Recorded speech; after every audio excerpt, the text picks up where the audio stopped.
ओम सदाशिवसमारंभां शंकराचार्यमध्यमाम् अस्मदाचार्यपर्यन्तां वन्दे गुरुपरम्पराम्। ओम पूर्णमदः पूर्णमिदं पूर्णात् पूर्णमुदच्यते पूर्णस्य पूर्णमादाय पूर्णमेवावशिष्यते। ओम शांति शांति शांति। ओम नमो ब्रह्मादिभ्यो ब्रह्म विद्या संप्रदाय कर्तृभ्यो वंश ऋषिभ्यो नमो गुरुभ्यः।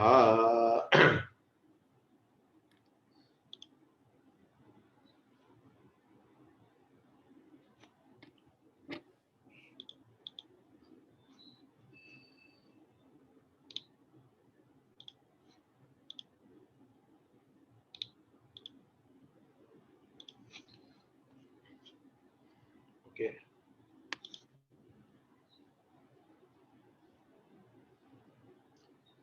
We were in the last Vakya of the fifth Brahmana of the first chapter. Here we were looking at the Prana Vrata, the vow with reference to Prana. So all the Indriyas, even at the when we talk about the Adi Daivika, okay, so the Devatas with reference to the different Indriyas, they all initially had a Vrata that they will always do their own function. But even they were not able to sustain that. What happened eventually? They were overtaken by Mrityu in the form of fatigue or tiredness. And they could not continue. They had to stop. But only Prana in the body and Vayu amongst the Devatas kept on going without any stoppage. Okay. So Vayu is the Shreshtaha amongst all of us, amongst the Devatas. Vayu is the most exalted. And then all the Devatas then took a vow that they will be like Vayu. Okay. So whatever is the Vayu and Vayu's function, that alone they will first do. And then only whatever is specific to each Indriya, all those functions, they can actually carry out. Now, since Devas also did this vow, this same vow, others also can follow the same vow, this one vow of doing the function of the prana. So this up to this part in the Bhashya also we saw. Tasmat anyaha api ekameva vratam charet kim tat pranyat pranavyaparam kuryat apanyat apanavyaparam cha. So the vrata is what? I will be only focusing on the prana and apana. That vyapara, that bodily function, I will keep on focusing on that and keep it going to the exclusion of all other activities of the other indriyas. Okay. So that's what tasmat tadeva ekam vratam charet.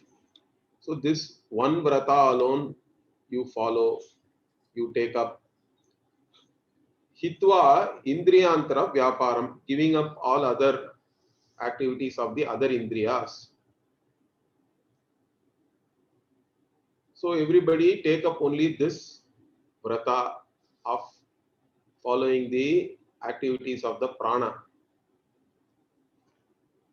Further what? In the here also you can see here tasmad ekameva vratam charet. Up to this it is there. Pranyacha apanyacha. Nenma papma mrityuhu apnuyat. Apnuvat. Sorry. So net ma means mom. Bhashyakara says. Papma means here mrityuhu. Papma mrityuhu. Shrama rupi.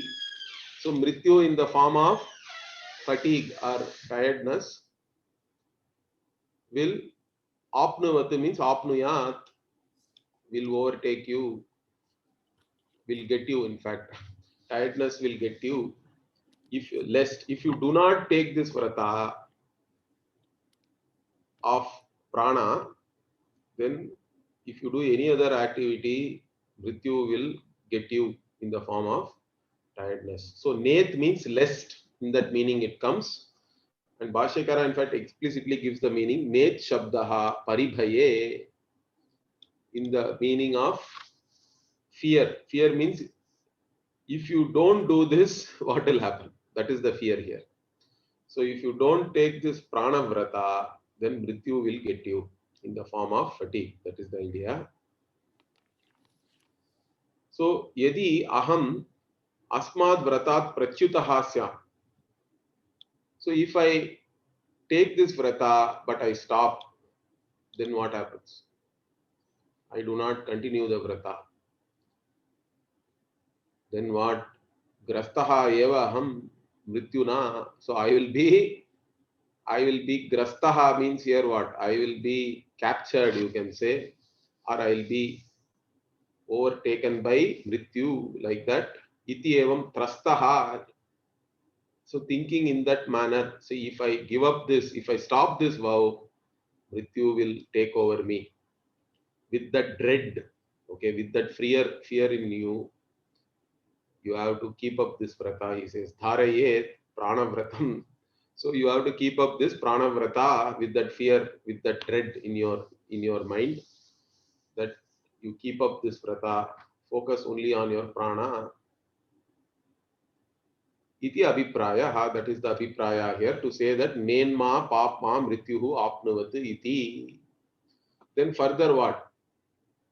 Yadi u charet samapipayishet tena u etasyai devatayai sayudyam salokatam jayati. So this part now Bhashyakara is commenting here. So yadi kadachit u charet prarabhet pranavratam. So if someone starts this pranavrata, this vow of focusing on this function of prana, then what? You have to have the desire to complete it. Samapipayishet, samapayitum ichet, desire to complete it. Why? If you do not do that, what? Yadi hi asmat vratat uparamet. So if you stop from this vow or from this vrata, what will happen? Pranaha paribhutaha. Okay. If you stop, then prana and all the devatas, devascha, he says, pranaha paribhutaha, devascha, paribhutaha syat, devascha. Paribhutaha means if you humiliate somebody, you can use that, or slighted. So prana and other devatas will be slighted if you take up this vrata and do not complete it, or do not even have the desire to complete it. Then it is humiliating the prana and the devatas. So therefore do not even think of not completing it. So tasmat samapaye deva, therefore keep up with the vrata and complete it. And then if you do that, what is the phala that is coming now? Tena anena vratena, by this vrata, pranatma pratipatya. So you attain prana itself as yourself. Because that is the identity. That is the upasana or the vrata here. That you identify yourself with prana.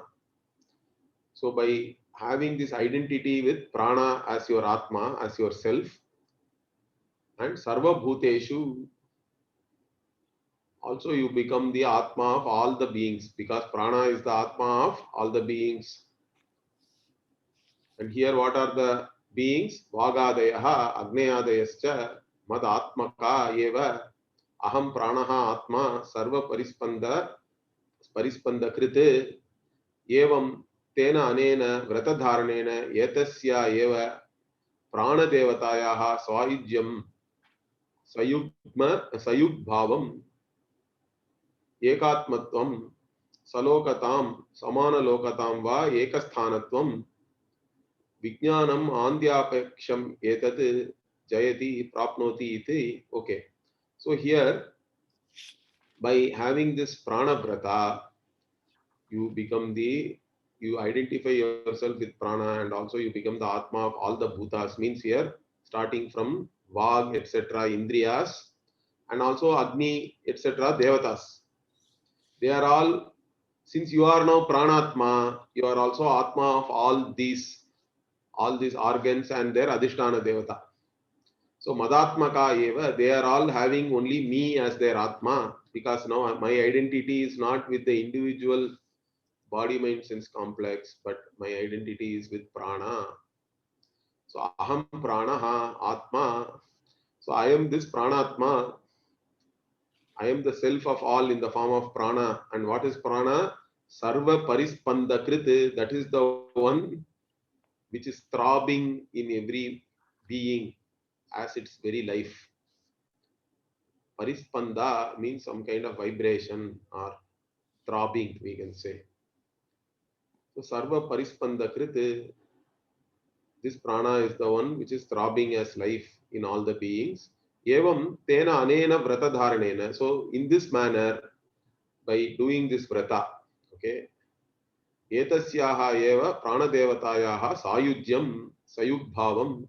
So by doing this vrata, what is the phala you are going to get? You will become one with this prana devata. Sayujyam means you attain unity, you join with the prana devata. Sayug bhavam, that is called ekatmatvam, Bhashyakara says. Okay, so you become one with the prana devata. Or salokatam, samana lokatam, you go to the same loka, that is also possible. Now here, how can for only one vrata or upasana you can have two phalas? Like that, doubt can be there, correct?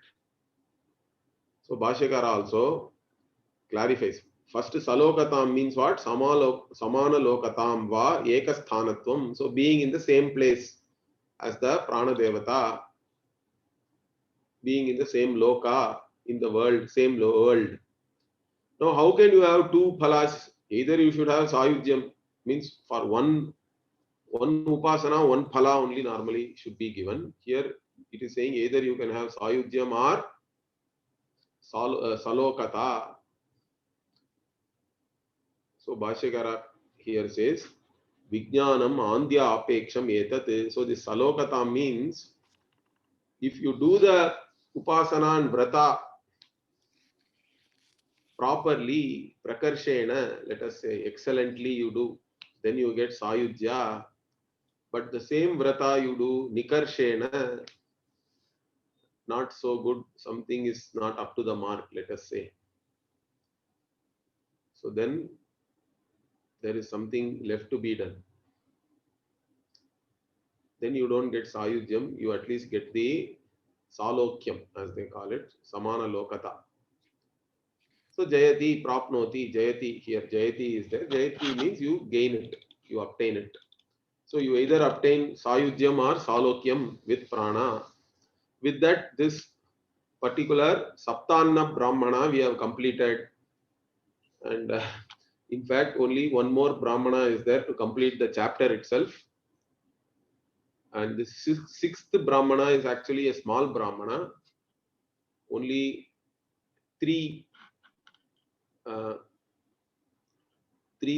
are there here. It is called Mukta Brahmana. This particular Brahmana is called Mukta Brahmana. It is somewhat like a summarizing of the entire first chapter. All the other 5 Brahmanas we have seen. Now in the Mukta Brahmana, the Upanishad is summarizing the teaching, whatever has happened till now. It is called Ukta Brahmana because this word Ukta keeps on coming. You can see here Ukta, Uktam, like that. So what is this Ukta? Let us see now. Okay, Trayam va idam nama rupam karma tesham nam vagityetat yesham uktam Ataha hi sarvani namani uttishtanti. So here, what is this summarizing? Like I told you, the summary is that finally Upanishad is telling all that is here. Okay, when we say all that is here, it includes whatever is manifest as this world, the manifest world. Again, this manifest world itself, we saw, we can categorize it as sadhya and sadhana, ends and means. So there are different sadhanas are there and different sadhyas are there, whatever is to be achieved. All that is there within the manifest world. Then the avyakrita also is there, unmanifest. In the fourth Brahmana itself, in the first chapter, we saw that everything starts with the avyakritam only. Initially, avyakrita was there, that only then became vyakritam. The undifferentiated, unmanifest becomes manifest. That's what we call as creation. So this was already discussed. Now, whether the manifest world we are talking about or the unmanifest causal state we are talking about, everything is only nama, rupa, rupam, karma. Like this, no? Upanishad is now summarizing. So everything can be reduced to nama, rupa, and karma. Names, forms, and action or activity. That's all. And these three things only, whether it is this manifest world or the unmanifest causal state. But why the Upanishad is even categorizing it like this? Only to show that whatever is nama, rupam, karma, it is all anatma. Okay. Nama, rupam, karma is anatma. So the entire anatma is now categorized as nama, rupam, karma. And then why it is doing like that? To give you vairagya, because anatma is only nama, rupam, karma, nothing more than that. And what you really want is atma, which is separate from this nama, rupam, karma. Atma does not have any nama, rupam, or karma. Okay. Then how can we teach atma? How are we teaching atma with words? Means that is the beauty, correct? That which is not the meaning of any one particular word also has to be taught only through words. So Upanishad also says, Yato vacho nivartante aprapya manasa saha. So this Brahman cannot be denoted, or Brahman or Atma cannot be denoted by any one particular word. If it becomes the meaning of any one word, it will become limited, correct? It cannot be the meaning of any one word. Neither can it be objectified by your mind, because if your mind can objectify it, again it becomes limited to that object. Therefore, when we are teaching you about the limitless, when we have to reveal to you the limitless, we have to tell the limitations of the words and the mind also, with reference to the limitless, with reference to revealing the limitless. But that does not mean the limitless cannot be taught or revealed. Then how do we even reveal it? The revelation is only in terms of negating what it is not. Atma need not be revealed by the Veda. Understand that. Veda is a pramana only to remove Atma Ajnanam, not to reveal the existence of the Atma. Because Atma is Swata Siddha, Swaprakasha. Atma is self-existent and self-revealing. So Veda need not come and teach you or reveal Atma something newly to you. Atma is yourself. If I ask you, are you there? What will you say? I am there. Then which pramana did you use to say I am there? You don't have to use any pramana to say that I am there, correct? In fact, every pramana vyapara implies that already Atma is there. So Atma is self-revealing, self-existing reality. It need not be revealed by the Veda. The existence of the Atma is never revealed by the Veda. Shankara also makes it clear in many places in the Bhashya. Understand that. Then what is the teaching? The teaching is only removing Ajnanam. Okay. So it only, if you have wrong notions, those wrong notions about yourself is removed. Then Atma is going to shine as it is. It need not be specially revealed by any particular word or any particular vritti of the mind or anything like that. So even when we talk about jnanam, in the tradition we talk about something called akhandakara vritti. See, because every other vritti means you can say a state of mind or a modification of the mind.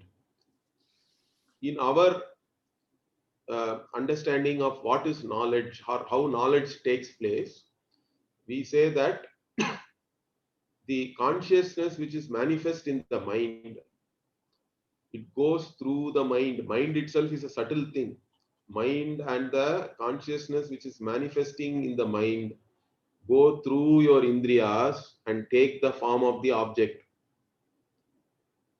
So that mind taking the form of a particular object is only, we say it is vritti. It is a modification of the mind, or it is a state of mind, you can say. And whenever this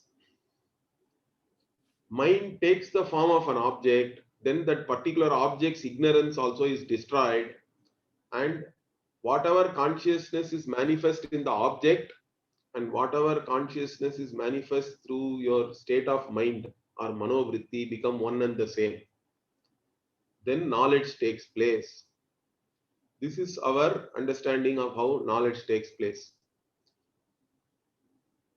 Now, this you can think about it. I will talk about this later also, whenever the opportunity comes.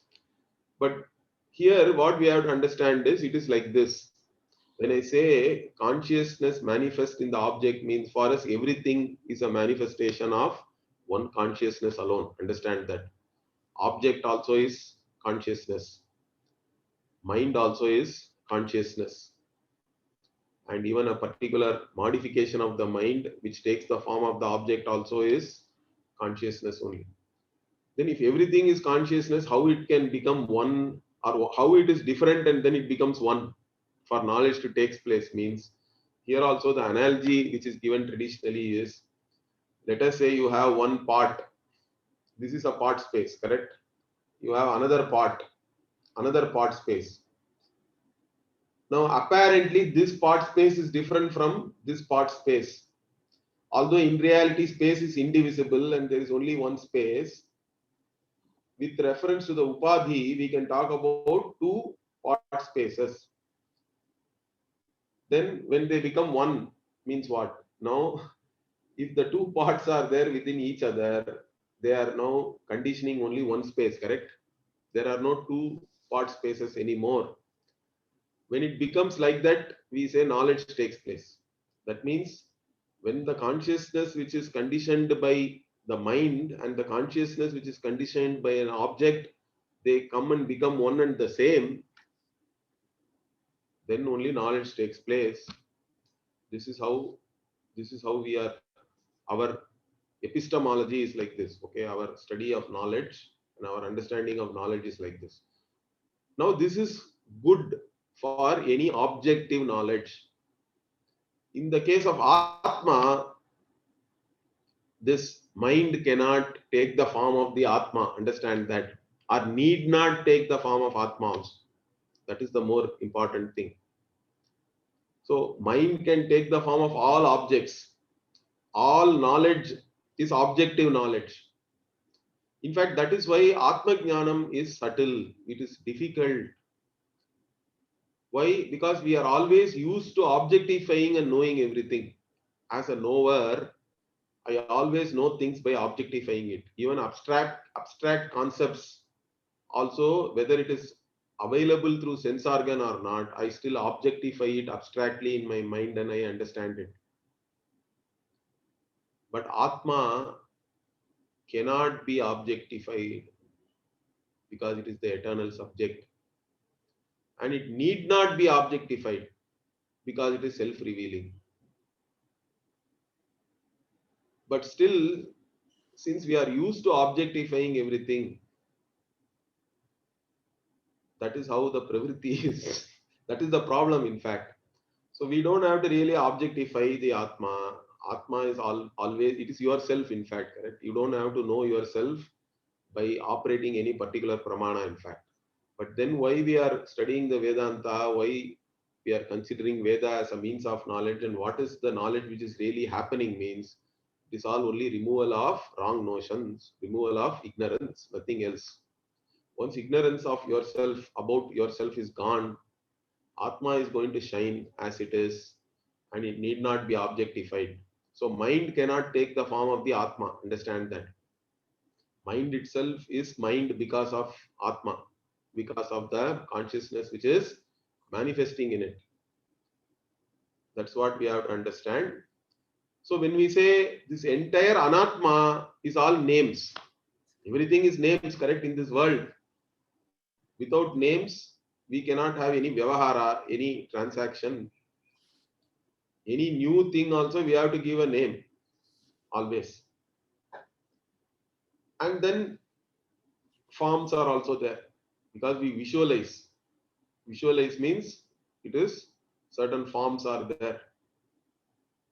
Even microscopic things, whether in reality they are there like that or not, we don't know, but we see through electron microscope and all that. Some kind of form is essential for even scientists to visualize certain things. And then activity, function. So names, forms, and activity or function, all of them are only for Anatma. It is not for Atma. No, that is what is being taught here.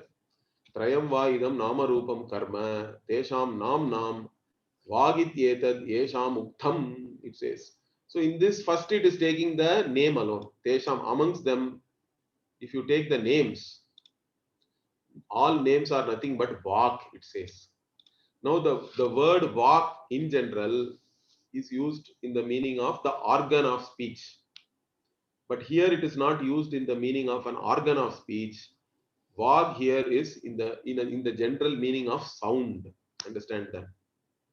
Already, in fact, in 1.5 also, it was said, Yaha kascha shabdaha vageva, like that. 153, if you go and see, there also it is said that all shabdas are nothing but vag. Vag means sound. Without sound, there is no name. Okay. Sound is the general general, you can say, general substance you cannot say for the sound, but we have to say something, correct? Sound is the generic object which then manifests as specific names and sounds and all that. There is a generic sound and specific sound. So here Vag is the generic sound. So everything is nothing but a modification of this generic sound only. All the specific names and sounds in different languages which we all understand, correct? They are all nothing but made up of sound in general. So Vagityetat, and therefore the Vag is now given a new name or new word is again used to signify this Vag. What is that? Etad Yesham Uktham. So now this Vag is, or the general sound, is the Uktha for all the specific sounds, all the names. Names are all specific sounds. And the general sound which becomes each specific sound is now called as Uktham. Uktham means Bhashyakara says Karanam. Upadana Karanam he says specifically. Later on we'll see. So Uktha means, that means for all the specific sounds, all the names in different languages which we understand, All of them are nothing but sound at the end of the day. And that sound is called Uttha. And that now Upanishad explains further. Ataha hi sarvani namani uttishtanti. Says why it is saying sound is the karana means that is because all names are born only out of sound. Correct? If there is no sound, where is any name? All names are born out of sound. So all names are coming from this, or they are uttishtanti, it says. They come up from the sound only. Sarvani namani ataha hi uttishtanti. From this only they all rise. Uttishtanti means rise really. All the names rise from the sound only. And further what? Etad yesham sama. This generic sound only is also now called as sama, another word. Why? Sama means etadhi sarvaihi namabihi samam, because it is the common factor in all the names. All the specific sounds or all the names are nothing but sound in general. So this is like whoever has done some programming and object oriented programming and all, we understand, correct? It is like saying all Java classes are nothing but derived from object. Everything is an object, correct? There is a super class called object. From that only everything else is a subclass of only object. So object, so everything is in the Java world is nothing but object, or in any object oriented programming language, they are all derived from an abstract entity, you can say. Something like that here. So sound is common factor in all the names. Therefore, it is also called as Sama. Samam yetat. And not only that, it is also Yesham Brahma. Yetat Yesham Brahma means here Brahma means Bhashyakara says it is Atma, because sound is the Atma of all the names. All the specific sounds, the generic sound is the self or Atma of all the specific sounds. And why do we say that? Because etadhi sarvani namani bibharti, because sound only supports all the names. The generic sound is the one which supports all the specific sounds in different languages which become names. So like this, Upanishad is now explaining what is name and what is the karana for all the specific names in terms of the generic sound that has been told here. Now Bhashyakara, let us see how he introduces this.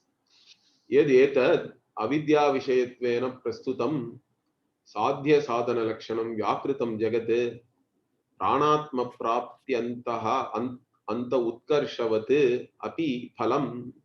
Okay, so yad etad avidya vishayattvena prastutam means what?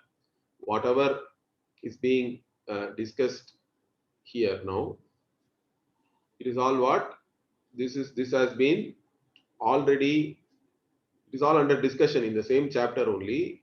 It is coming under avidya vishaya in the, okay, because after that 1-4-10 only the avidya sutra starts.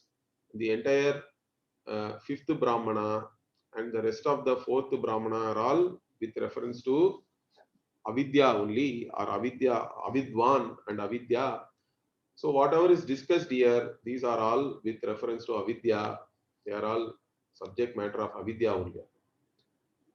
And all these avidya vishayas, they can be again categorized into two, or they are characterized as sadhya and sadhana, ends and means.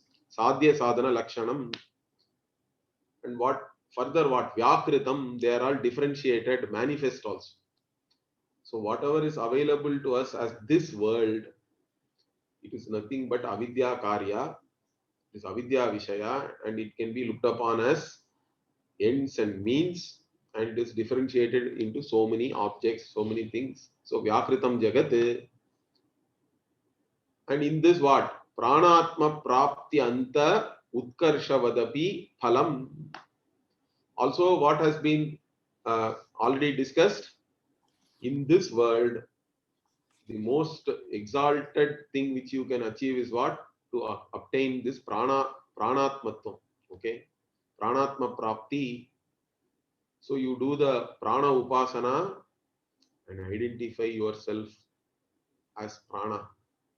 And being the prana, then you become the self of all the devatas also and all the beings. So that is the exalted phala. So you can get within this world. So phala also has been discussed. And then what further? Yacha etasya vyakaranat pragavastha avyakrita shabda vachya. So now this vyakrita world is there, the differentiated world. But before this, how this world was, means what? It was all avyakrita, undifferentiated, unmanifest, causal state, potential state, or whatever was there before the Big Bang, all that you can say. Okay, a singularity, like that nowadays scientists are saying singularity. So that's what we say, ekameva advitiyam. So even terminologies are actually tallying. So it's a singularity, whatever was there before avyakritam, but that also is what? So this vyakrita and avyakrita are like vriksha and bijavat, he says Bhashyakara immediately to explain that, like a seed and the tree, the entire tree is available in the seed in the form of RNA, DNA, whatever, some kind of a coding is there, correct? From there again it can manifest using that code. So vriksha bijavat sarvam etat.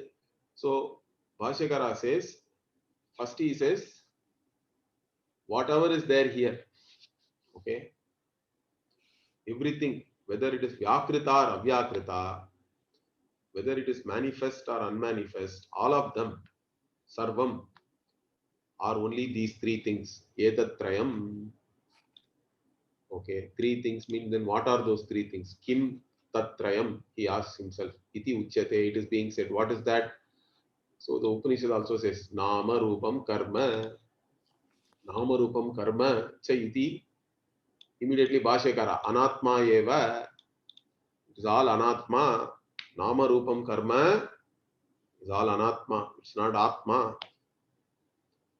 Because Atma doesn't have any Rupa, any form. It cannot be indicated by any word or name. And it does not do anything also. It is Akarta. It is Asanga. It doesn't have any connection with anything else also. So that's why when we talk about Nama Rupam Karma, it is all Anatma. Anatma eva. Na Atma. And why it is Na Atma? Because Atma is Sakshad Aparokshad Brahma. This Atma is yet Sakshad Aparokshad Brahma. Later on it will come. He is actually quoting Brihadaranyaka only. This is a Brihadaranyaka Vakya. And Sakshad Aparokshad is actually Vaidic Chandasa. Aparoksham Brahma it should be. But in Vedic Sanskrit, sometimes all this, the fifth case is there actually here. Aparokshat like that. Aparoksham Brahma means, see, when we refer to Atma, Atma is neither Pratyaksha nor Paroksha.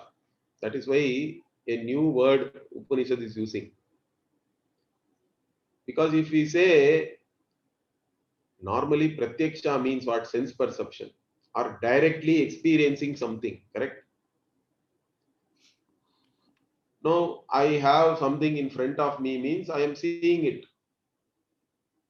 I can experience it. I know it directly. I have a direct knowledge.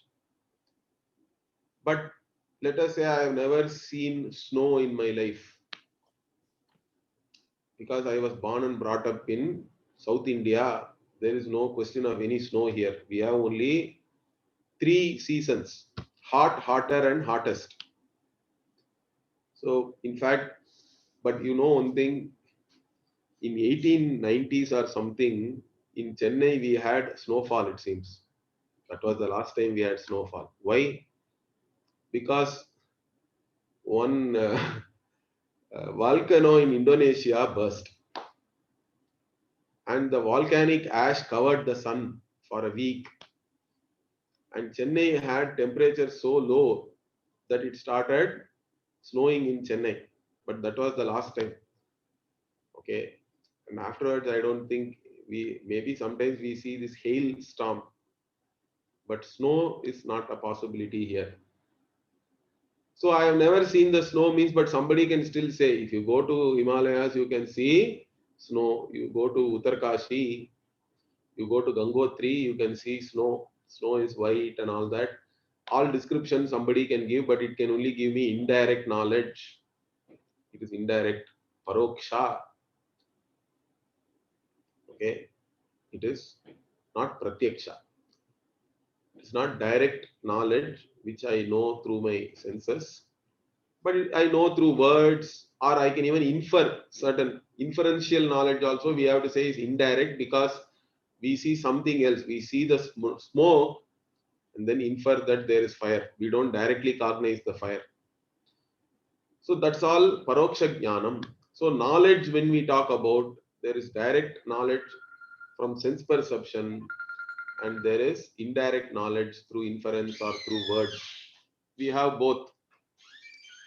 But now with reference to Atma, if we take, it is Atma cannot be classified in both ways. I told you already, correct? We cannot know the Atma as an object. So it can never be direct knowledge like an object. But that doesn't mean it is something indirect, correct? It is, you don't have to know Atma indirectly. In fact, Atma is the most directly known thing in one way, if you see, because you don't even have to use any means of knowledge to know this Atma, because it is yourself, it is self-revealing. That's why we have to use a new word. It is neither pratyaksha nor paroksha. So Upanishad uses a beautiful word, aparoksha. It simply says it is not indirect, but it is not directly known as an object also. Okay. So Nedam Edidam Upasate, like that also. Kenopanishad and all makes this point very clear. If you study Kenopanishad, it is very beautifully revealed there. Whatever is known as an object is not Brahman, is not Atma. It says very clearly.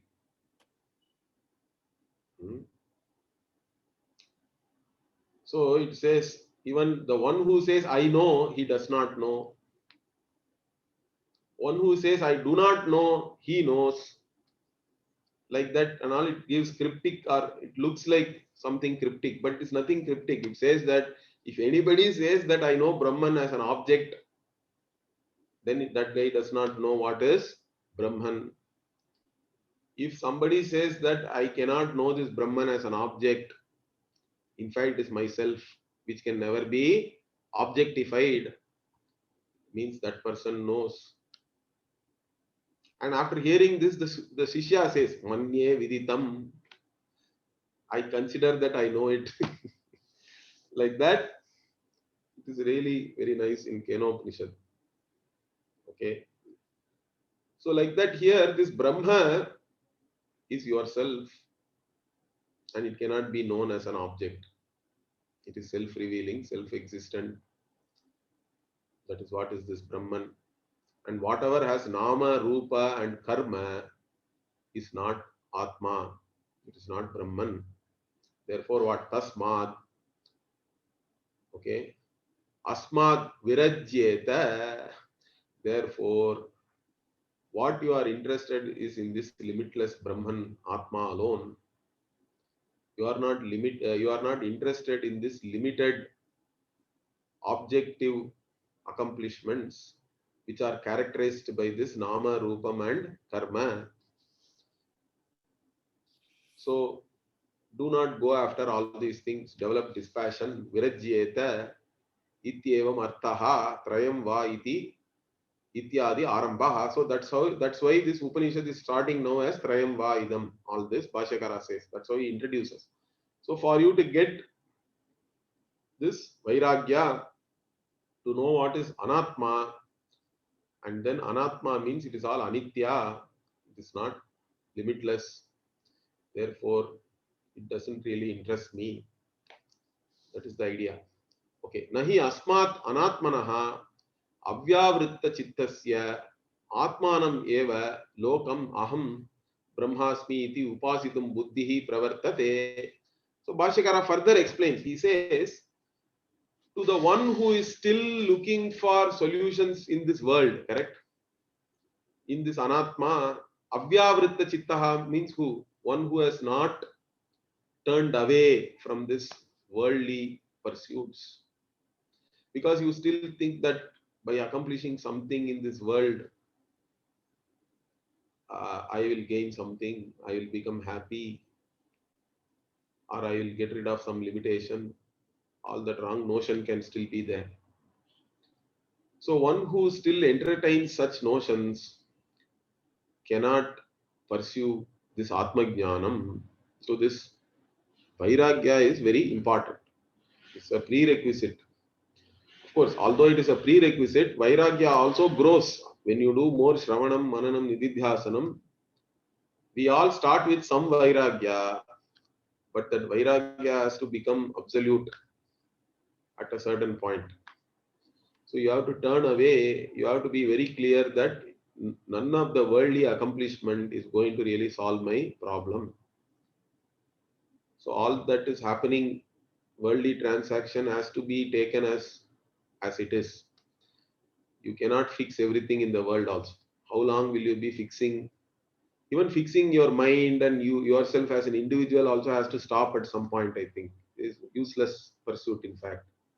As long as you have a certain leisure to do Shravana Manana Nididhyasanam and appreciate the reality, the truth, whatever is revealed by the Veda, after that, even fixing yourself, fixing your mind, fixing yourself as an individual or going after whatever self-improvement and all that is a waste of time.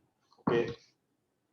But of course, up to the point where you yourself can say that, you have to do all that. Okay. So it's not that everything, all the sadhana is useless or anything. You have to keep doing the sadhana till it becomes natural. Your self transformation is such that now your identity is totally different. Naturally, you identify yourself as the limitless, non embodied consciousness. You are not an embodied conscious being suffering within a particular body or anything. So that has to become natural. That has to become as natural as how previously you are thinking that I am a human being, correct? You wake up somebody and ask him who you are, that fellow will say I am so and so and give his whole biography, resume, all that curriculum vitae and all. Somebody can tell, even if you wake them up from sleep. Because that is how the identity is so natural, correct? That identity. Now that has to transform, that has to change. Until then, effort is required. Because any insight has to be repeated. Just by attending one class or having one insight, nothing is going to happen. Understand that. Unless we repeat the insight, that is what we say Nididhyasana. Unless you keep on repeating the insight, the transformation, and really the jnana phalam, the result of that insight, you cannot enjoy. So up to that point, you have to do that. But even in all these things, there has to be a certain limit, I think. You cannot go on for ever. Somewhere you have to accept yourself as an individual with whatever you have, correct? This is how Bhagavan has created you with this prarabdha, and this is the life, and this is the body mind sense complex you have, and that has to be accepted as it is. Once that body mind sense complex has given you enough leisure to pursue the study of Vedanta and understand whatever it is revealing. So here, anyway, to start even the study, we have to have a certain vairagya, certain understanding that I am not interested in the worldly pursuits. The worldly pursuits are not going to really make me gain this limitless. which is what I'm really seeking, freedom from all limitations. So anatmanaha avyavritta chittasya atmanameva lokam. This atma alone is the loka which I want. Correct? Aham brahmasmi. That is what is the vision. Iti upasitum buddhihi na pravartate. Na already is there. Okay, don't forget this na. So this buddhi will not come, Bhashyakara says. Otherwise, Vedanta also you can study. Factually, many people study Vedanta factually. No use, let me tell you. Vedanta is not another subject matter where you just study, okay, there are 5 koshas, Atma is separate from that. There are 3 shariras, Atma is not any of this sharira. All these facts you can gather. But whether that fact is really transforming you, does it make any difference to the way you are looking at yourself? That is the most important thing. So for that, you should have a certain clarity with reference to why you are even studying Vedanta. Why are you pursuing this study? So for that, what? Bahya pratyagatma pravrityoho virodhat, he says. That's what. So unless you understand that the bahya pursuits, the external pursuits, and pursuing the reality of oneself, these two are totally different. Any external pursuit is a pursuit of the limited, and the pursuit of yourself is the pursuit of limitlessness. They both are totally opposite to each other. Is that clear? So they cannot go hand in hand. Some people, okay, we will do a balanced approach. We will also pursue worldly things. And in the weekend, we will also learn Vedanta. Let us see whatever works out for me in this life. I'll go with that. Okay, you can start like that, but I hope that over a period of time, the study of Vedanta will be sufficiently interesting and it will change your mindset. Okay. So this external pursuit and the pursuit of yourself are totally opposed to each other. Therefore, unless you have a certain vairagya towards the external pursuits, you cannot pursue Aham Brahmasmi, this knowledge. Okay, that is what is said in the Kataka Upanishad also. Bhashyakara quotes here. Tathacha Katake. What is this? This is a very important Kataka mantra. Paranchikhani vyatrinat swayam bhuhu. Tasmat parang pashyati nantaratman. Kaschid dhiraha pratyagatmanam aikshate. Avritta chakshur amritatvam icchan. So paranchikani. Parag anchanti iti paranchi. Like that Bhashyakara says. If you read the Kataka Bhashya, so that which goes outside, and khani means kha. Kha means cavity, like that there is a meaning. Okay, just the word, it's a single alphabet actually, kha. But kha means kha upalakshitam, like that Bhashyakara says, means most of the sense organs are characterized by some cavity, correct? Ear is a cavity, nose is a cavity, eyes are also cavity. Except for sense of touch, I think all other organs are characterized by some cavity. So here khani means all these sense organs. So the sense organs by nature, they are outgoing, they are extroverts. Okay. And by making them extrovert, Ishvara, Swayambhuhu. Okay, Ishvara is Swatantraha. That's why he is Swayambhuhu. He doesn't depend on anything for his own existence. He is independently existent. Bhagavan. Vyatrinat means he has himsitavan.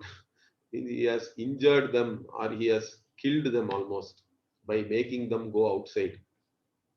So Swayambhuhu Vetrinat. Therefore, what? All these people, Tasmat Parang Pashyati, they all see the Avivekis, the Ajnanis, they are all seeing only external things, they are only pursuing worldly things always. Even though the problem is with you, but you are searching the solution somewhere else. You lost So my Guruji used to tell one story. He used to say, one day he was going on the road, it seems. One person was searching for something under the street light. Then he asked, "What are you searching?" He said, "I am searching for a needle which fell down." Then he was asked, "Okay, where did that needle fall? I will also help you. Come on, let me see." He said, "That needle fell within my hut." Then he asked, "Why are you then searching it here on the street? Come, let us go and search in the hut." Means there is no light in the hut. Light is there only here. Therefore, I am searching here. Like that, we are also going after worldly things. The world has no solution for you really. The problem is with you. Solution also has to be with you only. It cannot come from somewhere else. But the tragedy is that Bhagavan has made us like that because we are all identifying ourselves with the body mind sense complex, and all these sense organs are always going out. That is their nature, in fact. They are going out towards the sense objects. They are parang pashyati, that's what they are always seeing something external, not your own self. They have no pravritti towards even knowing yourself. You take yourself for granted, in fact, and always only pursuing things which are external. But some people, kaschit dhiraha, okay, dhiraha means here dhiman. Dhira means sometimes it is translated as somebody heroic person and all that, correct? One way heroic, but dhiraha in the context of Vedanta is always a viveki, one with a discriminatory mind. In fact, Bhashyakara gives an interesting analogy here in the Kathopanishad Bhasha. He says it is like somebody swimming against the current, it seems. All the people are going with the current in the river. One guy suddenly decides to swim against the current. So that is this person, the Dhiraha, he is swimming against the current. And then what does he do? Pratyagatmanam aikshate. So he is now going after, he looks at oneself, his self, Pratyagatma also. Pratyak means indwelling self, inner self and all that. Pratyak cha atma, cha Pratyagatma. In fact, in this Bhashyakar also gives the vyutpatti of the word Atma, if you want to know. So normally the word Atma, how did this word Atma come?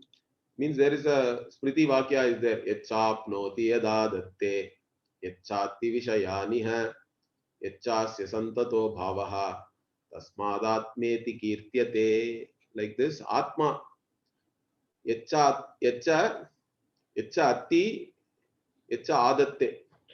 Okay, and yacha apnoti, yad adatte. So that which apnoti here means vyapnoti, that which pervades everything, and also that which takes everything into itself, absorbs, you can say, adatte means, and yacha atti, which consumes and enjoys also. Whatever is coming to it, this Atma is consuming all ahara. Ahara means normally we say food, but any stimulus, sensory stimulus is ahara. So whatever comes, it is consuming as the awareness in you, correct? And it pervades you completely, and it absorbs everything. And this alone gives you santato bhavaha, means what? Continuous existence or presence. Because the states are all changing, waking, dreaming, deep sleep. But what is the constant thing in all these things is I, correct? I slept, I dreamed, I am awake. That invariable constant which gives existence to all these things. That is the Atma. That is the definition of Atma. Bhashyakara. Sometimes Bhashyakara does that. For some word, he will not give any meaning for a long time, and suddenly he will give. Like that in Bhagavan also, he gives the meaning in some third chapter of Bhagavad Gita. Although Bhagavan Uvacha starts from the beginning, it is there. But suddenly he decides to give the meaning of Bhagavan. I think third chapter, some 35th verse or something, where that Bhagavan Uvacha starts again. Like that here, Bhashyakara gives the meaning of Atma. And Atmanam Aikshate, the person now looks at one's own self. And then because of that, what does he gain? And how does he see one's own Atma? Avritta Chakshuhu means he turns away from all the external objects or all the worldly pursuits and only pursues this Atma. And because of that, Amritatvam, also for gaining this Amritatvam, for what purpose? Like I told you, Vedanta you have to study to gain immortality, to gain the limitless. It is for yourself, for self-transformation. All the other things are not relevant. You cannot study it in any other way, in fact, and still get the phala. So like this you have to do.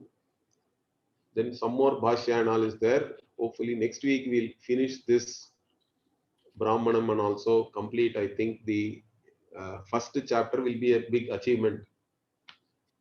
Okay. Om Purnamadah Purnamidam Purnat Purnamudachyate Purnasya Purnamadaya Purnamevavashishyate. Om Shanti Shanti Shanti. Harihi Om Shri Gurubhyo Namaha. Harihi Om. ಧನ್ಯವಾದ. ಧನ್ಯವಾದ.